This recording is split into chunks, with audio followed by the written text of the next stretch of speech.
Hi Aishu, ನನಗೆ ಈಗಲೇ ಒಂದು ಕಾರ್ ಅರೇಂಜ್ ಮಾಡಿ ಬೆಂಗಳೂರಿಗೆ ಬರ್ತಾ ಇದ್ದೀನಿ. ಓಕೆ.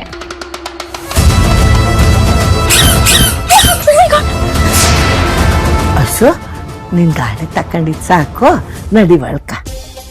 ಇದೆಲ್ಲ ಹೀಗೆ ಆಗುತ್ತೆ ಅಂತ ನನಗೆ ಮೊದಲೇ ಗೊತ್ತಿದ್ದಿದ್ರೆ ಈ ಈಡಿಯಟ್ನ ಕೆಳಕ್ ತಳ್ಳಿ ನಾನು ಆರಾಮಾಗಿ ಮೇಲ್ ಮಲ್ಕೊಳ್ತಾ ಇದ್ದೆ. ಹೇಗೋಳ ಗಂಟೆ 8 ಆದ್ರೂ ಇನ್ನ ಎಮ್ಮೆಂಗೆ ಗೊರಿತಾ ಬಿದ್ದವಳೆ.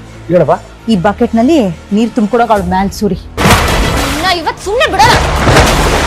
ಅವನ್ ಯಾಕೆ ನಮ್ಮಳ್ಳಿಗೆ ಬಂದಾನು? ಇಲ್ಲ ಕಡ, ನಿಮ್ ಮಟ್ಟಿ ಎಲ್ಲಿ ಬಂದದು ಅಂತ ಕೇಳ್ತಾ ಇದ್ರು. ಸೀದಾ ಅವನು ಈ ಮನೆ ಒಳಗೆ ಬಂದ್ಬಿಟ್ಟಿದ್ದ ಕಣ್ರಿ. ಹೌದಾ?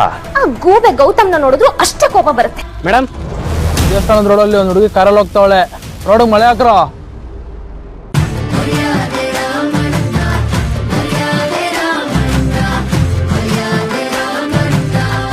ನೋಡಿ ನಿಮ್ಮ ಸ್ಟಾರ್ ಸುವರ್ಣ ಹಾಗೂ ಜಿಯೋ ಹಾಟ್ ಸ್ಟಾರ್ ನಲ್ಲಿ ಮಾತ್ರ.